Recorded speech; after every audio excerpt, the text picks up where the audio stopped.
Hello बच्चों, आज से आप सभी का स्वागत है अपनी हिंदी की क्लास में। तो देखो बच्चों, इससे पहले वाली जो वीडियो है उसमें हमने शेखर जोशी जी के साहित्यिक परिचय के बारे में जाना था और आज हम उनके द्वारा लिखी गई कहानी गलता लोहा के बारे में पढ़ेंगे। तो देखो बच्चों, ध्यान देना कि मोहन के पैर अनायास ही शिल्पकार टोले की ओर मुड़ गए। अनायास यानी अचानक से, शिल्पकार यानी जो कारीगरी मोहल्ला था जहाँ पे क्या है विभिन्न तरह का काम करने वाले कारीगर लोग रहते हैं।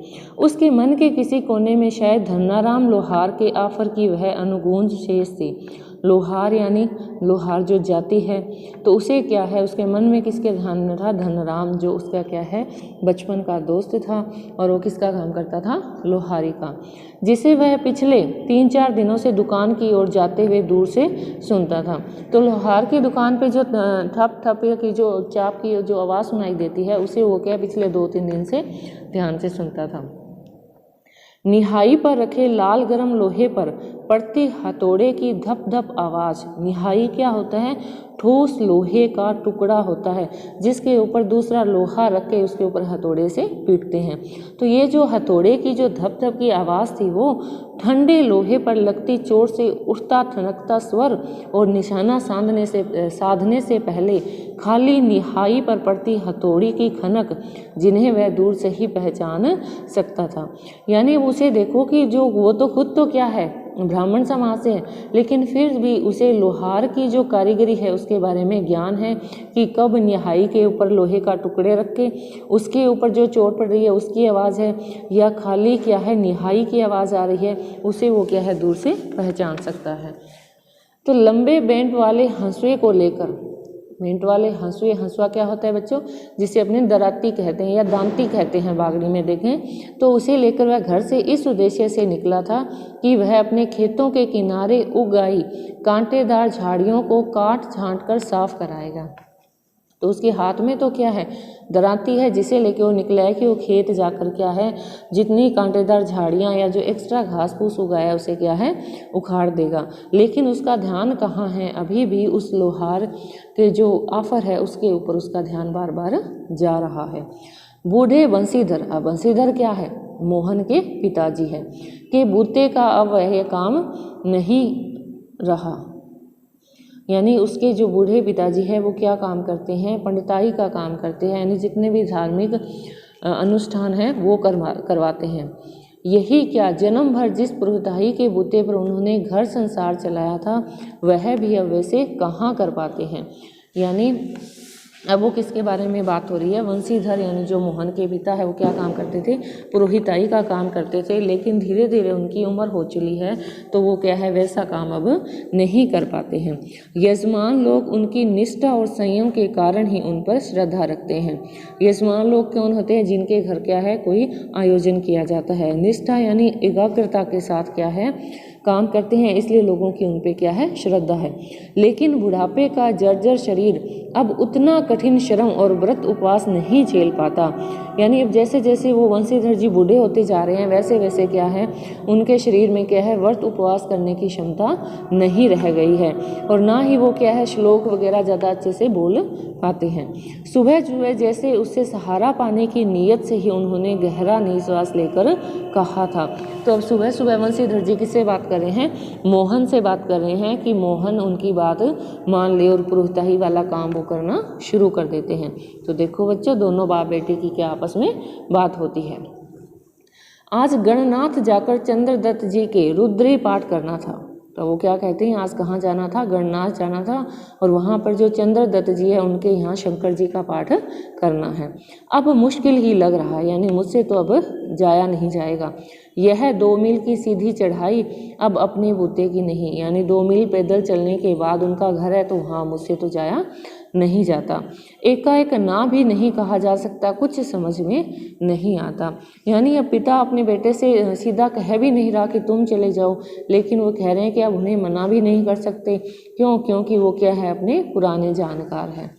तो मोहन उनका आशय न समझता हो तो ऐसी बात नहीं, यानी मोहन को तब उनका मतलब समझ आ गया था। क्यों?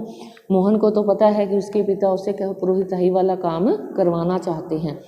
पिता की तरह ऐसे अनुष्ठान कर पाने का न उसे अभ्यास है न ही वैसी गति है। तो मन ही मन मोहन सोच रहे हैं कि अनुष्ठान यानी पूजा करवाने का जो अभ्यास है उसे बिल्कुल भी नहीं है। पिता की बातें सुनकर भी उसने उनका भार हल्का करने का कोई सुझाव नहीं दिया।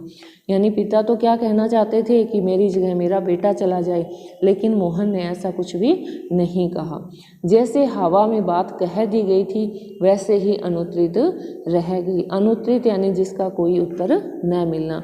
यानी पिता ने तो अपने बेटे यानी मोहन से बात कही थी, लेकिन मोहन ने उसका कोई भी जवाब नहीं दिया। पिता का भार हल्का करने के लिए वह खेतों की ओर चला था। तो अब उसे लगा कि पुरोहिताई वाला काम तो उससे होगा नहीं, इससे अच्छा कि वो खेत जाकर कुछ पिता के काम को कम कर दे। लेकिन हंसुए की धार पर हाथ फेरते हुए उसे लगा कि वह पूरी तरह कुंद हो चुकी है। यानी उसका जो तीखापन है, उसका जो पेनापन है, वो क्या है, अब खत्म हो चुका है। धनराम अपने बाएं हाथ से धोंकनी फूंकता हुआ दाएं हाथ से भट्टी में गर्म होते लोहे को उलट पलट रहा था। तो अब ये किसका वर्णन किया गया है, धनराम के आफर का। तो धनराम जो लोहार है वो क्या कर रहा है, अपनी जो धोंकनी यानी जो चूल्हा जलाते हैं तो उसमें हवा देने का जो काम करता है उसे क्या कहते हैं, धोंकनी कहते हैं। तो उससे वो क्या है, धीरे धीरे लोहे को क्या है, उलट पलट करके गर्म करने की कोशिश कर रहा है। मोहन भट्टी से दूर हटकर एक खाली कनिस्तर के ऊपर बैठा, यानी थोड़ी सी दूरी बना करके है वो वहीं बैठ जाता है। तो मोहन उसकी वहाँ क्यों आया है, अपनी दराती की क्या है, धार तेज करने के लिए। तो देखो बच्चों, उसकी कारीगरी को पारखी निगाहों से देख रहा था। यानी किसकी कारीगरी को दे रहा है, धनराम की कारीगरी को, कि किस तरह वो लोहे का आकार क्या है, बदल रहा है। मास्टर त्रिलोक सिंह तो अब गुजर गए होंगे, मोहन ने पूछा। तो अब वो दोनों क्या है, बचपन के सहपाठी हैं, बचपन के दोस्त हैं, एक साथ ही स्कूल में पढ़े हुए हैं, सहपाठी हैं। तो वो क्या है, उससे बात करता है किसके बारे में, मास्टर त्रिलोक सिंह के बारे में। वे दोनों अब अपने बचपन की दुनिया में लौट आए थे। धनराम की आंखों में एक चमक सी आ गई। वह बोला, माँ साहब भी क्या आदमी थे लल्ला, अभी पिछले साल ही गुजरे। यानी अभी पिछले साल ही उनका देहांत हो गया। सच कहूँ आखिरी दम तक उनकी छड़ी का डर लगा ही रहता था। यानी जब बच्चे काम करके नहीं लाते थे तो वो क्या है, छड़ी से बच्चों की पिटाई करते थे। तो वो कहता है, धनराम कहता है कि उनकी जो छड़ी का या डंडे का जो डर है वो क्या है, हमेशा ही बना रहता था। दोनों हो हंस दिए। कुछ क्षणों के लिए वे दोनों ही जैसे किसी बीती हुई दुनिया में लौट गए हो। यानी दोनों अपने कहाँ चले गए, बचपन में चले गए। गोपाल सिंह की दुकान से हुक्के का आखिरी कस खींचकर त्रिलोक सिंह स्कूल की चार दीवारी में उतरते हैं। तो वो किसके बारे में बात कर रहे हैं, बचपन के बारे में। तो बचपन में किसकी बात चल रही है, त्रिलोक सिंह, जो कौन है, उनके मास्टर हैं। तो वो स्कूल जाने से पहले क्या है, गोपाल सिंह की दुकान पर हुक्का पीते थे बच्चों, और फिर कहाँ जाते थे, स्कूल जाते थे। थोड़ी देर पहले तक धमा चौकड़ी मचाते यानी शोरगुल करते हुए बच्चे, उठा पटक करते और बांझ के पेड़ों की टहनियों पर झूलते बच्चों को जैसे सांप सूंघ गया हो। यानी स्कूल के अंदर बच्चे क्या करते हैं, शोरगुल करते हैं, लेकिन जैसे ही वो त्रिलोक सिंह को देखते तो ऐसा लगता जैसे उन सारे बच्चों को क्या है, सांप सूंघ गया हो। यानी बिल्कुल वो शांत हो जाते थे। कड़े स्वर में वह पूछते हैं कि प्रार्थना कर ली तुम लोगों ने। यानी विद्यालय आते हैं तो सबसे पहले क्या काम करते हैं, बच्चे मिलकर प्रार्थना करते हैं। तो उनसे पूछते थे कि बच्चों आपने प्रार्थना कर ली, यह जानते हुए भी कि यदि प्रार्थना हो गई होती तो गोपाल सिंह की दुकान तक उनका समवेत स्वर पहुंच ही जाता। यानी समवेत यानी सामूहिक रूप से जो प्रार्थना करने का स्वर है वो उन्हें सुनाई दे ही जाता। त्रिलोक सिंह घूर घूर कर एक एक लड़के को देखते, फिर वही कड़कदार आवाज़, मोहन नहीं आया आज। यानी वो त्रिलोक सिंह अपनी कक्षा में जाने के बाद सारे बच्चों कक्षा में विद्यालय के आने के बाद सारे बच्चों को देखता और फिर पूछता था कि आज मोहन नहीं आया। मोहन उनका चहेता शिष्य था, यानी उनका प्रिय शिष्य था। पुरोहित खानदान का कुशाग्र बुद्धि यानी तेज बुद्धि का बालक था। पढ़ने में ही तेज नहीं था, वो क्या है, गाने में भी बेजोड़ यानी अद्वितीय था। त्रिलोक सिंह मास्टर ने उसे पूरे स्कूल का मॉनिटर बना रखा था, यानी पूरे स्कूल में क्या होता है वो सब कौन जान के रखता था? मोहन सिंह।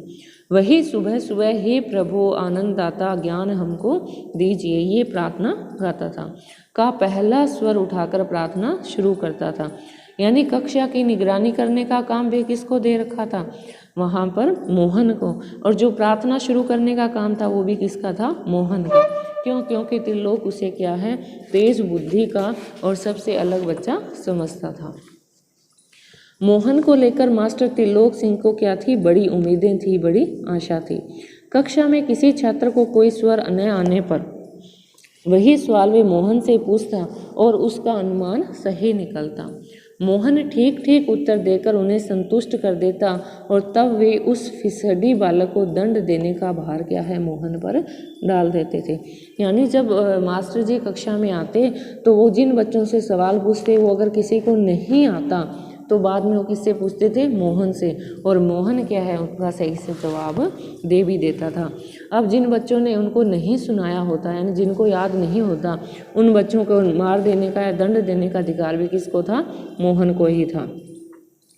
पकड़ इसका कान और लगा इसे 10 उठक बैठक, वे आदेश दे देते। धनराम भी उन अनेक छात्रों में से एक था जिसे त्रिलोक सिंह मास्टर के आदेश पर अपने हमजोली मोहन के हाथों कई बार बेंत खाए थे और कान भी खिंचवाए थे। यानी उन मार खाने वाले छात्रों में कौन था? एक धनराम भी था जिसने क्या है? मोहन से क्या है?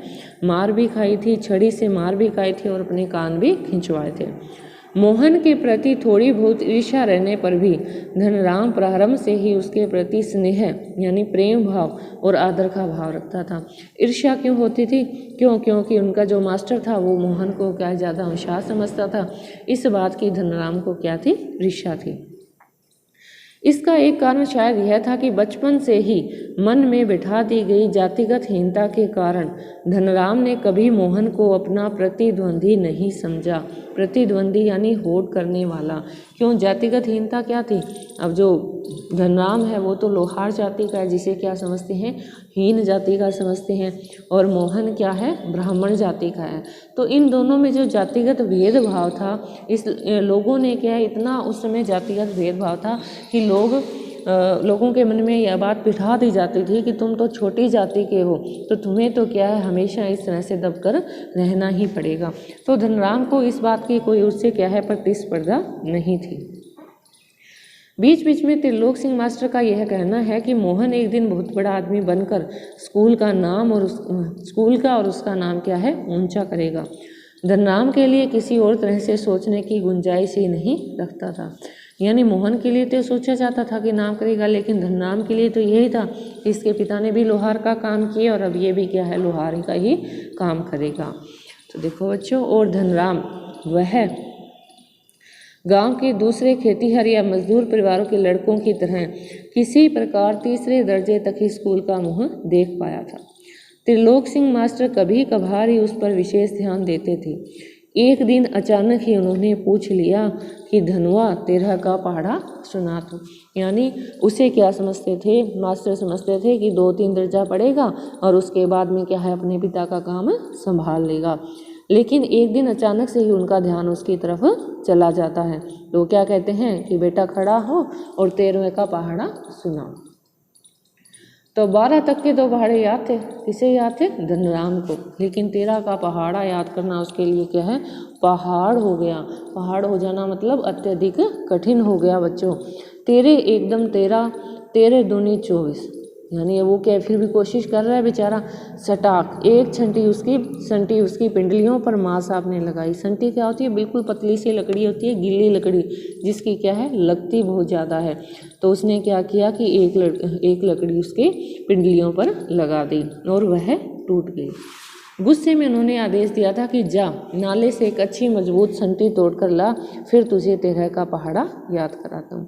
यानी उसे ही मारना है और उसी को भेजा जा रहा है कि तू जाकर एक पतली सी लकड़ी लेकर आ। त्रिलोक सिंह मास्टर का यह सामान्य नियम था। कि सज़ा पाने वाले को ही अपने लिए हथियार भी जुटाना पड़ता था। और जाहिर है बलि का बकरा यानी जो सज़ा पाने वाला छात्र है अपने से अधिक मास्टर के संतोष को ध्यान में रखकर टहनी का चुनाव ऐसे करता जैसे वह अपने लिए नहीं बल्कि किसी दूसरे दंडित करने वाले हथियार का चुनाव कर रहा हो। यानी मास्टर का एक नियम था कि जिसे मारना है वो उसी को भेजता था कि तुम जाकर अपने लिए क्या हथियार लेकर आ, यानी लकड़ी लेके आ। और बच्चा भी क्या करता था, ऐसी पतली लकड़ी लेके आता था जिससे क्या है चोट ज़्यादा लगती हो। तो धनराम की मंदबुद्धि यानी कमज़ोर बुद्धि वाला बालक रही या मन में बैठा हुआ डर कि पूरे दिन घोटा लगाने, पूरे दिन यानी रटने पर भी उसे 13 का पहाड़ा याद नहीं हो पाया। छुट्टी के समय जब माँ साहब ने उसे दोबारा पहाड़ा सुनने को कहा तो तीसरी सीढ़ी तक पहुँचते पहुँचते वह फिर लड़खड़ा गया, यानी वह फिर भूल गया। लेकिन इस बार मास्टर त्रिलोक सिंह ने उसकी लाए हुए बेंत का उपयोग करने की बजाय जबान की चाबुक चला दी। जबान की चाबुक चलाना उसे कड़ी बातें कहना। तेरे दिमाग में तो लोहा भरा है रे, विद्या का ताप कहाँ लगेगा इसमें। क्यों? क्योंकि वो तो लोहार था और इसके पिता लोहारी का काम करते थे। तो उस मास्टर ने बोला कि तेरे दिमाग में तो क्या भरा हुआ है, लोहा भरा हुआ है। अपने थैले से 5-6 दरांतियाँ निकाल कर उन्होंने धनराम को धार लगाने के लिए पकड़ा दी थी। किसने पकड़ा दी? मास्टर ने। किताबों की विधा का ताप लगाने की सामर्थ्य धनराम के पिता की नहीं थी। धनराम हाथ पैर चलाने लायक हुआ ही था कि बाप ने उसे धोंकने फूंकने या सान लगाने के कामों में उलझाना शुरू कर दिया। यानी उसके पिता ने उसे लोहारी का काम सिखाना शुरू कर दिया और फिर धीरे धीरे हथौड़े से लेकर घन चलाने की विधा सिखाने लगा। फर्क इतना ही था कि जहाँ मास्टर त्रिलोक सिंह उसे अपनी पसंद का बेंत चुनने की छूट तो दे देते थे, वहाँ गंगाराम इसका चुनाव स्वयं करते थे। गंगाराम यानी धनराम के पिता। और अगर जरा सी भी वो गलती करता तो उसे क्या है मार खानी पड़ती थी। एक दिन गंगाराम अचानक चल बसे, यानी उनकी मृत्यु हो गई। तो धनराम ने सहज भाव से उनकी विरासत को संभाल लिया, यानी उनका उत्तराधिकारी बन गया। किसका उत्तराधिकारी बन गया? और उन्होंने लोहे का काम करना शुरू कर दिया। और पास पड़ोस के गांव वालों को भी याद नहीं रहा कि वे कब गंगाराम की आफर को छोड़कर धनराम का आफर कहने लगे थे। आफर क्या होती है? लोहार की भट्टी होती है, जो पहले तो किसकी कहलाती थी? गंगाराम की। अब गंगाराम की मृत्यु होने के बाद वो किसकी कहलाती है? धनराम की आफर कहलाने लगी। प्राइमरी स्कूल की सीमा लागते ही मोहन ने छात्रवृत्ति प्राप्त कर त्रिलोक सिंह मास्टर की भविष्यवाणी को किसी हद तक सिद्ध कर दिया।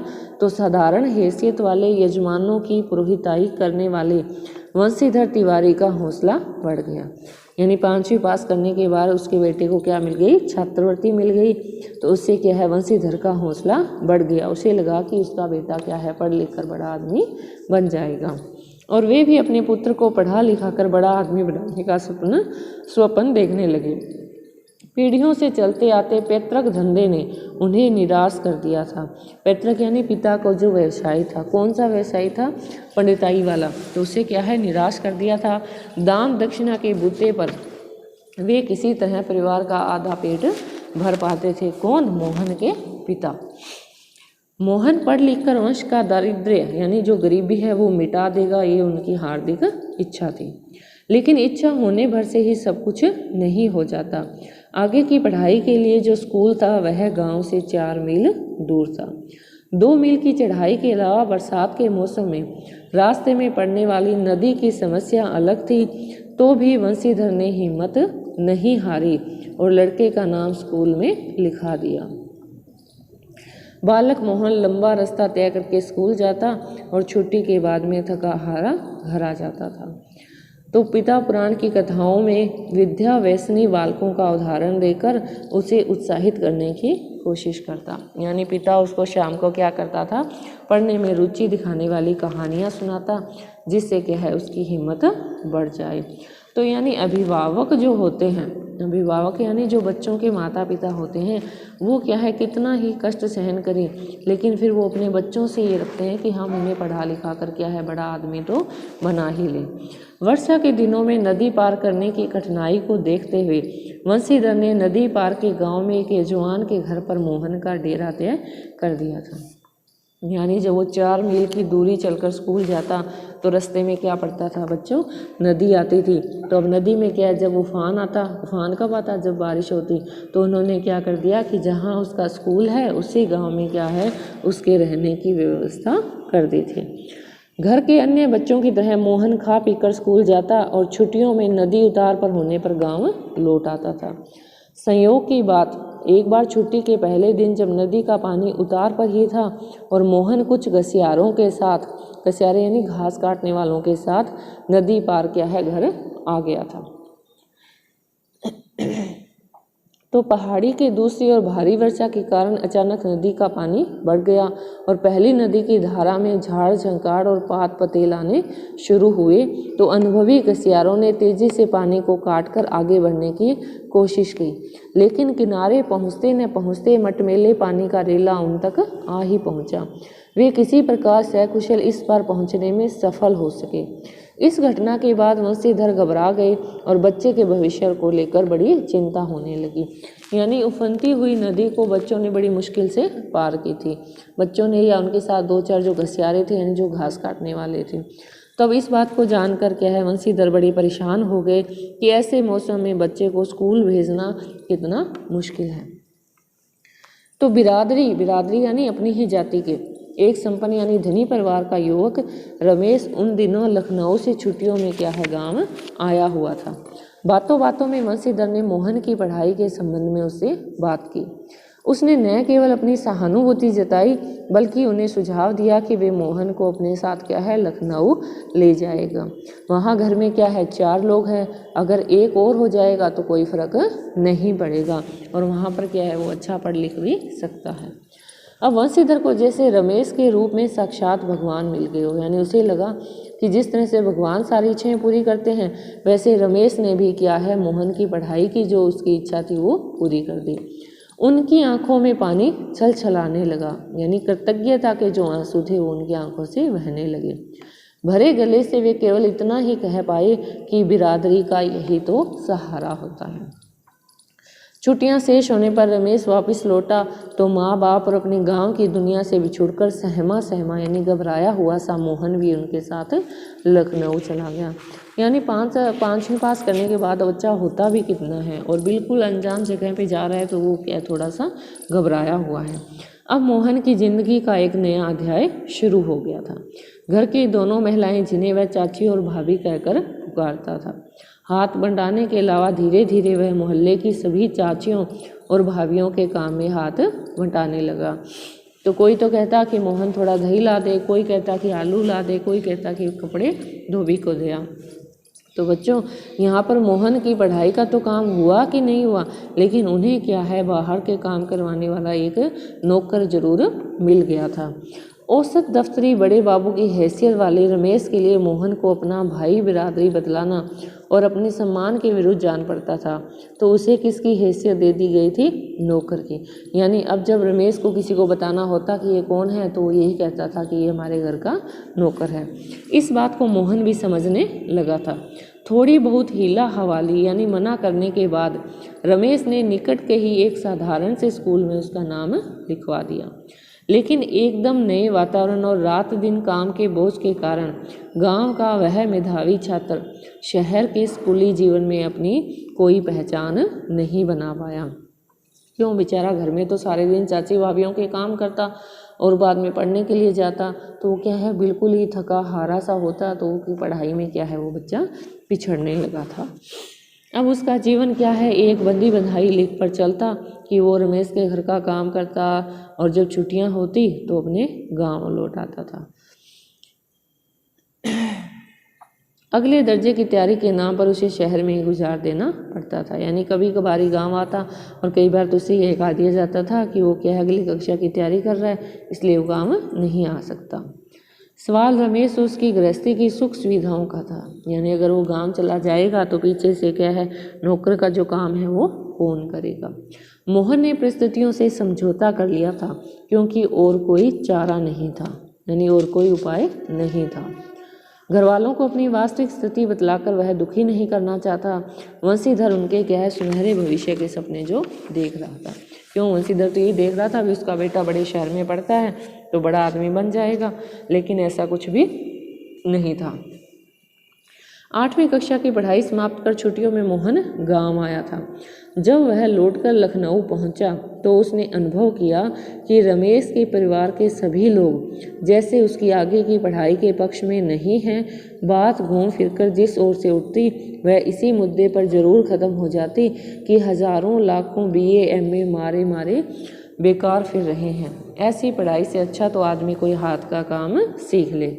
रमेश ने अपने किसी परिचित के प्रभाव से उसे एक तकनीकी स्कूल में भर्ती करवा दिया था।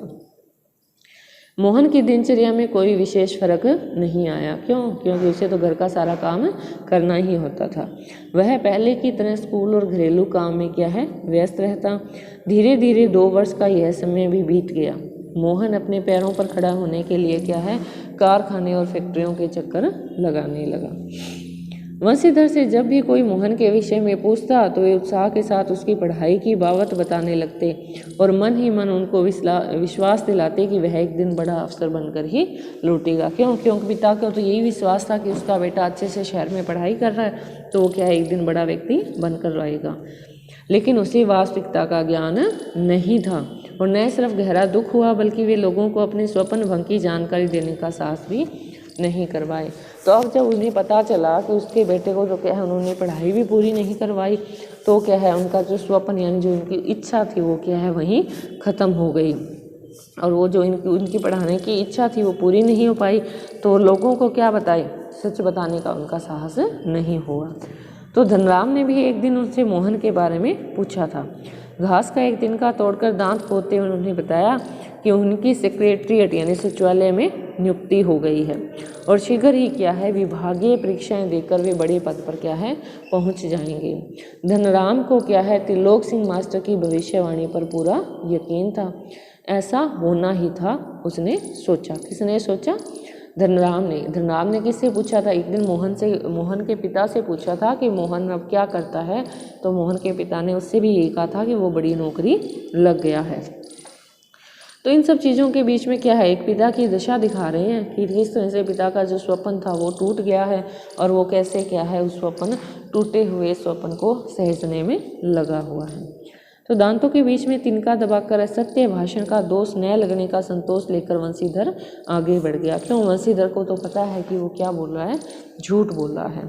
धनराम के शब्द, मोहन लल्ला बचपन से ही बड़े बुद्धिमान थे, उन्हें बहुत देर तक कचोटता रहा यानी चुभता रहा। किसको चुभता रहा? वंशीधर को। क्यों? वंशीधर को तो पता है कि वो कुछ बना ही नहीं है। त्रिलोक सिंह मास्टर की बातों के साथ साथ बचपन से लेकर अब तक के जीवन के कई प्रसंगों पर मोहन और धनराम बातें कर चुके हैं।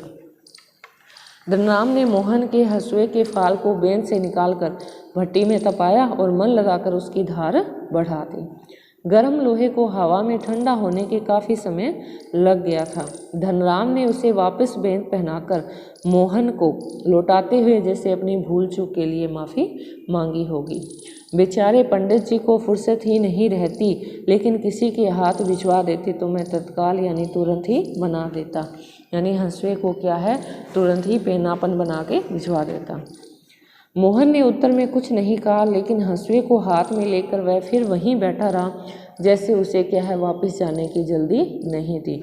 वो किससे बात कर रहा था? अपने बचपन के दोस्त धन्नाराम से बात कर रहा था। पहले तो उसने त्रिलोक सिंह मास्टर जी के बारे में बात की, फिर उसके बचपन के बारे में वो सोचने लगा भी किस तरह से उसने पढ़ाई की और कितनी मुश्किलें आई थी। सामान्य तौर से ब्राह्मण टोले के लोगों का शिल्पकार टोले में उठना बैठना नहीं था। किसी कामकाज के सिलसिले में यदि शिल्पकार टोले में आना ही पड़ता तो खड़े खड़े बातचीत करके निपटा लेते थे। ब्राह्मण टोले के लोगों को बैठने के लिए कहना ही उनकी मर्यादा के विपरीत था। पिछले कुछ वर्षों से शहर में जा रहने के बावजूद मोहन गांव की इन मान्यताओं से अपरिचित हो ऐसा संभव नहीं था। धनराम मन ही मन उसके व्यवहार से असमंजस में पड़ा था, लेकिन प्रकट करने या उससे कुछ नहीं कहा और अपना काम करता रहा। यानी अब वो क्या है, जाना उसका काम हो गया, लेकिन फिर भी वो क्या है वहीं बैठा है। और उस गांव में क्या था, जातिगत भेदभाव था। तो वहाँ पर ब्राह्मणों के जो ब्राह्मण जाति के जो पंडितों लोगों के जो लोग बच्चे थे वो क्या है इतनी देर तक कहीं लोहारी या शिल्पकार जो मोहल्ला था वहाँ पर नहीं बैठते। तो ये सब बातें धनराम मन ही मन सोच रहा है। लोहे की एक मोटी छड़ को भट्टी में गलाकर धनराम गोलाई में मोड़ने की कोशिश कर रहा था। एक हाथ से संडसी पकड़कर जो है दूसरे हाथ से हथौड़े की चोट मारता। संडसी क्या होती है, लोहे को पकड़ने का एक उपकरण होता है। चोट मारता तो निहाई पर ठीक घाट में सिरा न फंसने के कारण लोहा उचित ढंग से मुड़ नहीं पा रहा था। यानी वो जो काम कर रहा था वो ढंग से हो नहीं रहा था। मोहन कुछ देर तक तो उसे काम करते हुए देखता रहा। फिर जैसे अपना संकोच त्याग कर उसने दूसरी तरफ से लोहे को क्या है स्तर यानी दृढ़ता से पकड़ लिया, ताकि लोहा क्या है अपनी जगह से हिले नहीं। धनराम के हाथ से हथौड़ा लेकर नपी तुली चोट मारते, अभ्यस्त हाथों से धोंकनी फूंककर लोहे को दोबारा भट्टी में गर्म करते और फिर निहाई पर रखकर उसे ठोकते पीटते सुघड़ गोले का रूप दे डाला। यानी उसके साथ मिलकर क्या है उस लोहे को उन्होंने अच्छा स्वरूप दे दिया। मोहन का यह हस्तक्षेप इतनी फुर्ती से यानी अचानक से हुआ कि धनराम क्या है कुछ बोल ही नहीं पाया। वह अवाक यानी मोहन को चुपचाप देखता ही रहा। और मोहन की जो कारीगरी थी उस पर उसे क्या हुआ, आश्चर्य भी हुआ कि जितना पुरोहित खानदान के युवक का इस तरह से काम में उसकी गट्टी पर बैठकर हाथ डालने में हुआ था, वह शंकित दृष्टि से इधर उधर देखने लगा। यानी वो इधर उधर देखने लगा कि कहीं किसी ने इसे काम करते हुए देख तो नहीं लिया। धनराम के संकोच, असमंजस यानी दुविधा और धर्म संकट यानी अनिश्चित की जो स्थिति थी, उदासीन मोहन संतुष्ट भाव से अपने लोहे की छल्लों की त्रुटिहीन गोलाई को जांच रहा था। यानी मोहन क्या कर रहा था, चुपचाप उस छल्ले की गोलाई को देख रहा था कि इसकी गोलाई सही बनी है या नहीं। उसने धनराम की और अपनी कारीगरी की स्वीकृति पाने की मुद्रा में देखा, यानी उस भाव से देखा कि कहीं धनराम क्या कह रहा है कि उसका जो किया हुआ काम है वो सही है या नहीं है। उसकी आंखों में एक सर्जक की चमक थी, यानी निर्माण करने वाले या रचनाकार की क्या थी, चमक थी, जिसमें न स्पर्धा थी यानी किसी भी तरह की कोई होड़ नहीं थी और न ही किसी प्रकार का हार जीत का भाव था। क्योंकि वो तो क्या है अपने मन से उस कार्य को कर रहा था और अपने जातिगत जो भेदभाव है उसे भूल चुका था। क्योंकि इस समय क्या है ब्राह्मण था, उसने क्या है लोहारी के काम को साहसपूर्ण क्या है स्वीकार कर लिया था। इसलिए कहा गया है कि उसके अंदर तो बिल्कुल भी ना तो हार का भाव था और ना ही जीत का, और ना ही अब उसकी धनराम के साथ कोई प्रतिस्पर्धा थी। और उस समय क्या है लोहा क्या है एक नए आकार को लेता हुआ प्रतीत हो रहा था। गलता यानी उस समय जो लोहा गल रहा था, यानी जो जातिगत भेदभाव था वो क्या धीरे धीरे समाप्त होता दिखाई दे रहा था। और दोनों जो मित्र है आपस में क्या है प्रेम भाव से क्या है उस लोहारी के कार्य को कर रहे थे। तो बच्चों इस कहानी को ध्यान से पढ़ना, सुनना और समझने की कोशिश करना।